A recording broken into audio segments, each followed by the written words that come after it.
मैंने कहा था, आप सेंटा उसको बुलाओ, हाँ आप खूब बुलाओ, और उसकी झोली में से कुछ आपको मिलता हो अपनी झोली भर लो आप।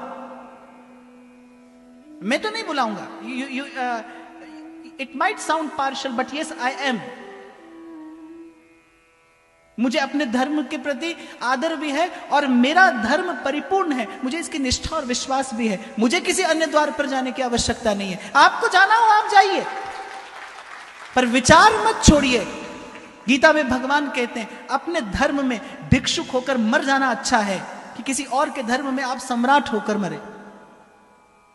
किसी के धर्म में सम्राट होकर जीने से अपने धर्म में भिक्षुक होकर मरना अच्छा है। दुर्भाग्य इस देश का, दुर्भाग्य इस देश का कि जिस दिन आप वो रंग बिरंगा पेड़ सजाते हैं, उसी दिन धरती रक्त रंजित हुई थी गुरु गोविंद सिंह जी महाराज के साहिबजादों की शहीदी से। एक भी भारतवासी उस शहादत को प्रणाम निवेदन करना भूल गया, एक भी भारतवासी।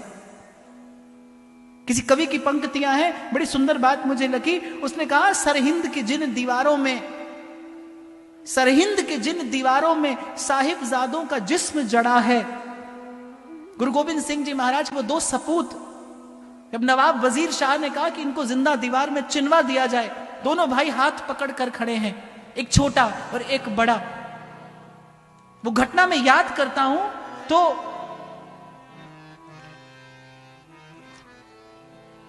जब दीवार चिन रहा था वो जल्लाद, एक छोटा भाई एक बड़ा, उस दृश्य का स्मरण करना। और छोटे भाई के मुख पर जब दीवार आई तो बड़े भाई की आंख से आंसू गिरा, और छोटा भाई पूछता है कि बड़े होकर भी आप रोते हैं?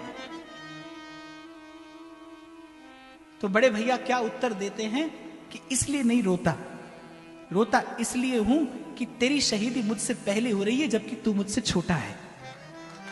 तेरी शहादत मुझसे पहले हो रही है क्योंकि तू मुझसे छोटा है। इस प्रकार के बलिदान पर सरहिंद की जिन दीवारों में साहिबजादों का जिस्म जड़ा है, सच पूछिए ऐसी ही बस किसी नींव पर सत्य सनातन धर्म खड़ा है। आप भूल गए।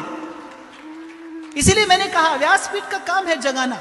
मैं तो डंडा बजाकर कहूंगा जागते रहो, और इस भाव से कहूंगा हो सकता है कोई एक जग जाए।